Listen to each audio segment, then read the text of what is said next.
తదుపరి ధనుస్సు రాశి. ధనుస్సు రాశి వాళ్ళకి బుధుడి వక్రం వల్ల ఏర్పడే ఫలితాలు పరిశీలిస్తే, మామూలుగా బుధుడు వక్రించి మిథున రాశిలోకి వచ్చాడు కాబట్టి గోచార గ్రంథాల ప్రకారం ధనుస్సు రాశి వాళ్ళకి అది 7వ స్థాన సంచారం అవుతుంది.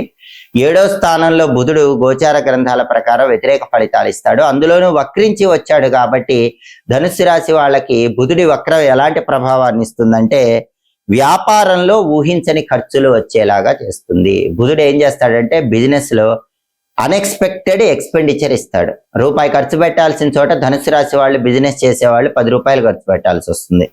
అలాగే ఒత్తిడి పెరిగేలాగా చేస్తాడు, స్ట్రగుల్స్ పెరిగేలాగా చేస్తాడు. అంటే మెంటల్ టెన్షన్స్ అనేవి బుధుడి వక్రం వల్ల ధనుసు రాశి వాళ్ళ కొద్దిగా పెరిగే అవకాశాలు ఉన్నాయి. పార్ట్నర్షిప్ బిజినెస్ లో జాగ్రత్తలు చాలా ముఖ్యం. ఎందుకంటే ఈ వక్ర బుధుడు పార్ట్నర్షిప్ బిజినెస్ లో పార్ట్నర్స్ మోసం చేసేలాగా చేస్తాడు. కాబట్టి పార్ట్నర్స్ ని పూర్తిగా నమ్మకండి, కొత్త ఇన్వెస్ట్మెంట్లు చేయకండి. ఈ జాగ్రత్తలు తీసుకుంటే మాత్రం బుధుడి వక్రం వల్ల పెద్దగా ఇబ్బందులు ఏమి ఉండవు.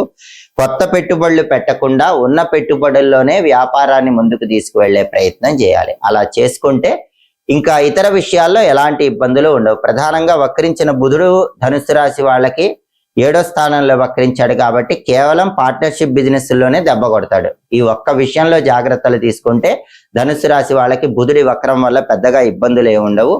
అన్ని రకాలుగా శుభ ఫలితాలు అందిపుచ్చుకోవచ్చు. బుధుడికి సంబంధించిన పరిహారాలు చేసుకుంటే ఈ పార్ట్నర్షిప్ బిజినెస్ లో ఉండే ఇబ్బందులు కూడా అధిగమించవచ్చు.